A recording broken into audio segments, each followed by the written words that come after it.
കേരള വ്യാപാരി വ്യവസായി ഏകോപന സമിതി കൂറ്റനാട് യൂണിറ്റ് വ്യാപാരി ദിനാചരണത്തിന്റെ തുടർച്ചയായി രക്തദാനവും മെഡിക്കൽ ക്യാമ്പും സംഘടിപ്പിച്ചു. യൂണിറ്റ് പ്രസിഡന്റ് KR ബാലന്റെ അധ്യക്ഷതയിൽ നാഗരശ്ശേരി ഗ്രാമപഞ്ചായത്ത് പ്രസിഡന്റ് രക്തദാനം നൽകി ക്യാമ്പ് ഉദ്ഘാടനം ചെയ്തു. 40 അംഗങ്ങൾ രക്തദാനം നിർവഹിച്ചു. പെരിന്തൽമണ്ണ ഗവൺമെന്റ് ജില്ലാ ആശുപത്രിയുടെ നേതൃത്വത്തിലാണ് രക്തദാനം നടത്തിയത്. മെഡിക്കൽ ക്യാമ്പിൽ 100-ലധികം ആളുകളുടെ രക്തപരിശോധനകളും ECGയും എടുത്തു. ചന്ദ്രോദയം മെഡിക്കൽ സെന്ററിന്റെയും മെഡ് ലൈഫ് ഹെൽത്ത് കെയറിന്റെയും സഹകരണത്തോടു കൂടിയാണ് മെഡിക്കൽ ക്യാമ്പ് സംഘടിപ്പിച്ചത്. ക്യാമ്പിന് യൂണിറ്റ് ഭാരവാഹികളായ Shakeer TP, Sudheer PV, Subhash TM, Sukumaran, Sasi premier, Saleem Chunkath, Pramod MR, Ummer PV,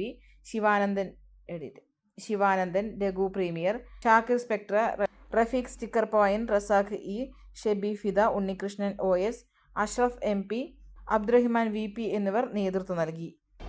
Kerala വ്യാപാരി വ്യവസായി ഏകോപന സമിതി കൂറ്റനാട് യൂണിറ്റ് വ്യാപാരി ദിനാചരണത്തിൻ്റെ ഭാഗമായിട്ടാണ് ഒരു മെഡിക്കൽ ക്യാമ്പ് സംഘടിപ്പിച്ചിട്ടുള്ളത്. ഈ മെഡിക്കൽ ക്യാമ്പിൽ ഇന്ന് കാലത്ത് 9 മണിക്ക് ആരംഭിച്ച ക്യാമ്പ് ഇപ്പോൾ 1 മണിയോടുകൂടി അവസാനിക്കുകയാണ്.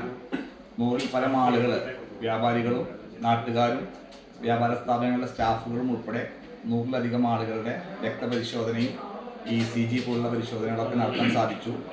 40 അംഗങ്ങളെ രക്തദാനം നൽകാൻ സാധിച്ചിട്ടുണ്ട്.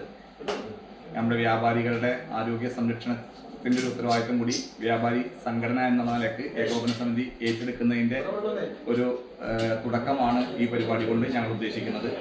ഈ മെഡിക്കൽ ക്യാമ്പ് ഞങ്ങൾക്ക് നടത്താൻ ഞങ്ങളെ സഹായിച്ചത് ഞങ്ങളുടെ അംഗങ്ങളായിട്ടുള്ള ചന്ദ്രോദയം മെഡിക്കൽ സെൻ്ററിൻ്റെയും മെഡ് ലൈഫ് ഹെൽത്ത് കെയർ എന്ന ഞങ്ങളുടെ അംഗങ്ങളായിട്ടുള്ള 2 സ്ഥാപനങ്ങളുടെ സഹകരണത്തോടു കൂടിയാണ് ഈ മെഡിക്കൽ ക്യാമ്പ് ഞങ്ങൾക്ക് സംഘടിപ്പിക്കാൻ സാധിച്ചത്. അതിന് ഈ 2 സ്ഥാപനത്തിൻ്റെ ഉടമകളോടും പ്രത്യേകം ഏകോപന സമിതിയുടെ പേരിലുള്ള നന്ദി അറിയിക്കുന്നു. അതോടൊപ്പം ബ്ലഡ് ഡൊണേഷൻ നടത്തുന്നത് പെരിന്തൽമണ്ണ ഗവൺമെൻറ് ബ്ലഡ് ബാങ്കിൻ്റെ നേതൃത്വത്തിലാണ്. ആ പെരിന്തൽമണ്ണ ഗവൺമെൻറ് ബ്ലഡ് ബാങ്ക് അധികൃതർക്കും ഏകോപന സമിതിയുടെ പേരിലുള്ള നന്ദി അറിയിക്കുന്നു. അതോടൊപ്പം തന്നെ ഇന്ന് രക്തദാനത്തിന് തയ്യാറായിട്ടുള്ള 40ഓളം അംഗങ്ങൾ, വ്യാപാരികളും അല്ലാത്തവരുമായിട്ടുള്ള 40ഓളം അംഗങ്ങൾ ഇതിലേക്ക് പങ്കെടുക്കുകയുണ്ടായി. അതോടൊപ്പം ഇതിനുവേണ്ടി പ്രവർത്തിച്ച മുഴുവൻ ആളുകൾക്കും ഈ സംഘടനയുടെ പേരിലുള്ള നന്ദി അറിയിക്കുന്നു. Thank you.